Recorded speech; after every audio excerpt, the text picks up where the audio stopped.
इस वक्त fatty liver ने एक पेंडेमिक की शक्ल इख्तियार कर ली और मुझे हैरत है कि इस पेंडेमिक को उस पिछले साल के गुजरे हुए पेंडेमिक वाली अहमियत क्यों नहीं दी जा रही है।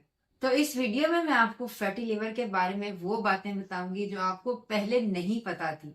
तो ये वीडियो हर उस बंदे के साथ शेयर कर दें जिसका आपको पता है कि उनको फैटी लिवर है।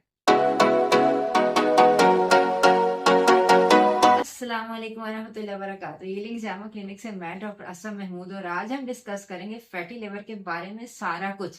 फैटी लिवर की कॉजेज क्या क्या है, फैटी लिवर के बारे में एलोपैथी क्या क्या आपको ट्रीटमेंट मिल सकती है, फैटी लिवर अगर हो तो आपकी डाइट क्या होनी चाहिए, और आखिर में हम ये भी शेयर करेंगे कि एक डे के अंदर आपका मील प्लान क्या हो सकता है।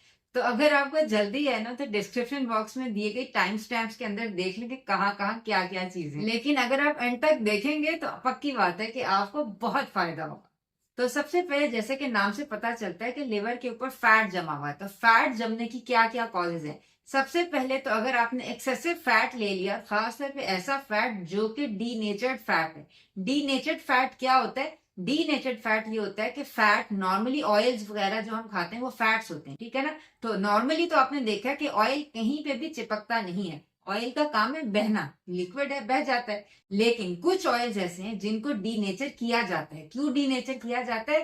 ताकि उनका रंग, जायका, खुशबू खत्म कर दिया जाए। जैसे कि अगर आपके पास किसी बीज का तेल है तो उसका कुछ रंग होगा, जायका व खुशबू होगी जो कि आपको पसंद नहीं होगी। तो उसका रंग, जायका, खुशबू खत्म करने के लिए उसके अंदर चंद केमिकल्स डाले जाते हैं, बहुत सारी हीट डाली जाती है, बहुत सारे काम उसके साथ किए जाते हैं। इसको कहते हैं प्रोसेसिंग। तो ये जो प्रोसेस्ड ऑयल होता है ना, ये डीनेचर्ड फैट होता है और डीनेचर्ड फैट जो होता है वो चिपकता है, वो जमता है। यानी कि डीनेचर्ड फैट जैसे कि आपका डालडा है, कनोला है, जितने वेजिटेबल ऑयल्स, कुकिंग ऑयल्स हैं, ये सारे के सारे डीनेचर हुए होते हैं। इनका रंग, जायका, खुशबू खत्म कर दिया जाता है ताकि जब आप उसके अंदर चिकन या चिप्स फ्राई करें तो आपको पता ही ना चले कि किस ऑयल में फ्राई करें।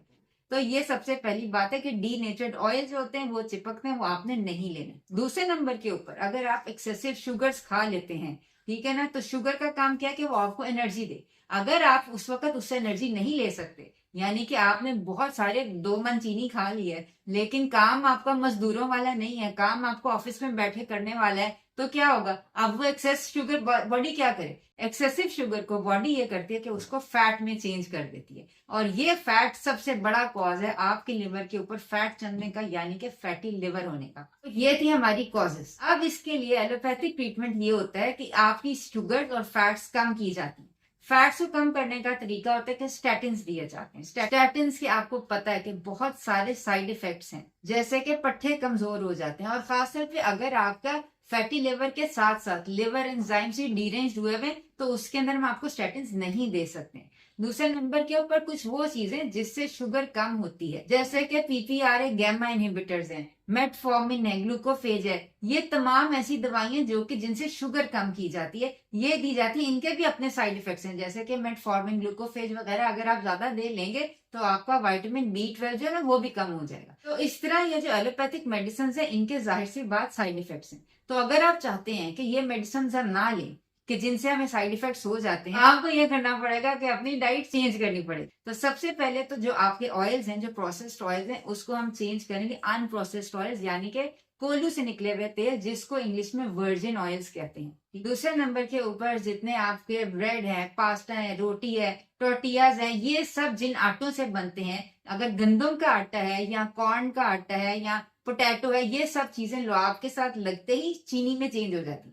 यानी कि आपकी जो चीनी का मेजर सोर्स है ना, वो 1 चम्मच वो चीनी नहीं है जो अपने चाय में डालते हैं। और अक्सर लोग हैं जिनको कहते हैं ना, जो आपने चीनी छोड़नी हो, कहते हैं जी हम तो चाय फीकी पीते हैं, तो वो तो आपकी 1 चम्मच है। लेकिन अगर आप एक रोटी खाते हैं, एक ब्रेड खाते हैं, एक नान खा लेते हैं, आपका सोच है कि आपने कितनी चीनी खा ली। आपका सबसे बड़ा सोर्स ये होगा कि ये जो आपकी गंदम आप खा रहे हैं ना, जिस फॉर्म में खा रहे हैं उसको आपने चेंज करना है। आप यकीन करना, आपको जो चीज पसंद है ना, गंदम की, चीनी की, या कोई भी ऐसा मीठा आपको पसंद है जिससे आपको पता है कि आपकी शुगर हाई होती है, उसका हेल्दी ऑल्टरनेटिव आपको इस चैनल पे जरूर मिल जाएगा। तो वो देखने के लिए चैनल सब्सक्राइब कर लें और साथ दिए गए बेल के आइकन के ऊपर क्लिक कर लें, ताकि जैसे ही हम ये मजेदार वीडियोस अपलोड करें आपको फौरन पता चल जाए।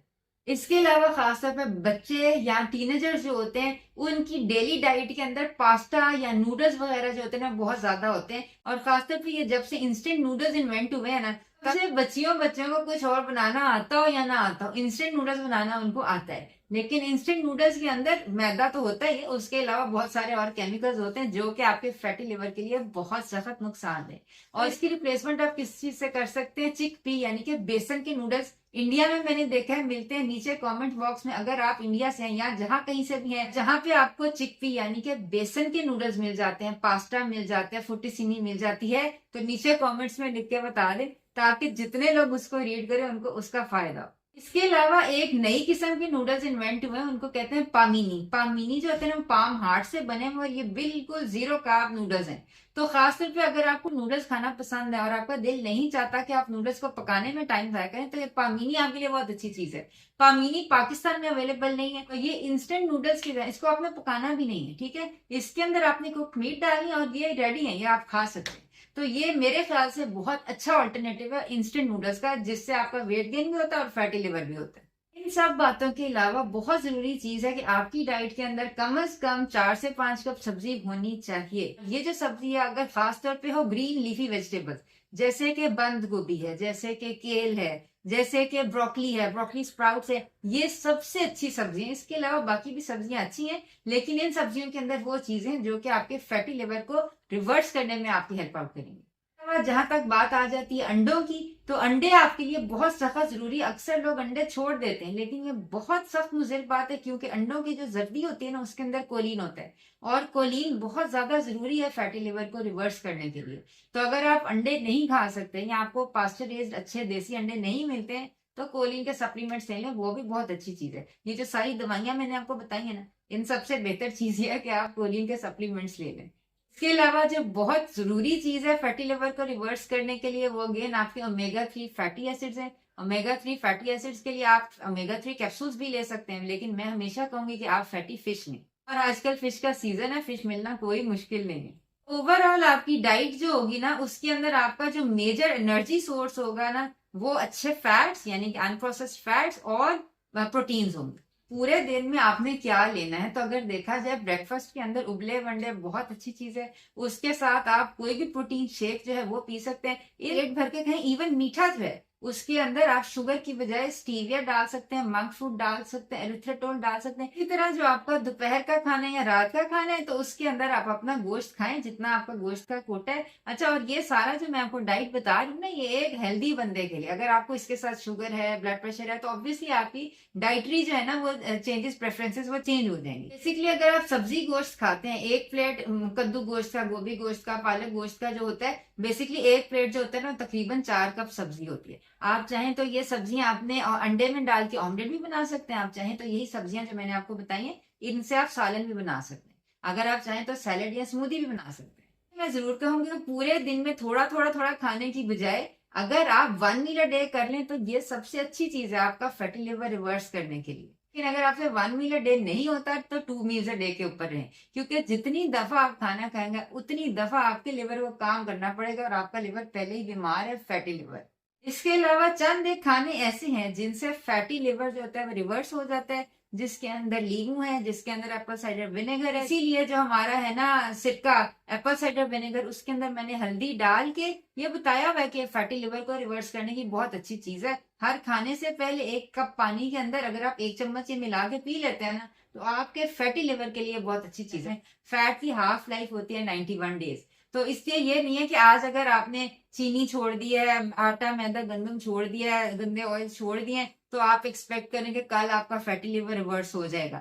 मिनिमम 3 मंथ्स लगते हैं एक ग्रेड से अगले ग्रेड तक रिवर्स होने में। तो अगर आप ये सारे डाइटरी चेंजेस करते हैं, सप्लीमेंट्स भी लेते हैं, तो आपको आप ग्रेड 4 है, तो ग्रेड 4 से 3 महीने बाद ग्रेड 3 होगा, 3 महीने बाद ग्रेड 2 होगा, फिर 3 महीने बाद ग्रेड 1, और इंशाल्लाह ताला ग्रेड 0 भी हो जाएगा। तो ग्रेड 4 से ग्रेड 0 के ऊपर आने में आपको मिनिमम साल तो लग जाएगा। और इस सारे साल के अंदर ये नहीं है कि आपने भूखे रहना, मजे मजे के खाने बनाए, और इन सारे मजे मजे के खानों की रेसिपीज आपको हमारे चैनल के ऊपर मिल जाएंगी, वो जरूर आप देखें। और ये हमेशा याद रखें कि फैटी लिवर रिवर्सिबल है, ठीक है, बगैर दवाइयों के, सिर्फ डाइटरी चेंजेस से भी रिवर्सिबल है। हमारे क्लिनिक के अंदर बहुत सारे पेशेंट्स हैं जिन्होंने फैटी लिवर रिवर्स किया। अगर आप भी उनमें से एक हैं, तो नीचे कमेंट्स में जरूर बताएं। अपना ख्याल रखिएगा, आइंदा मुलाकात होती है। अस्सलाम वालेकुम व रहमतुल्लाहि व बरकातहू।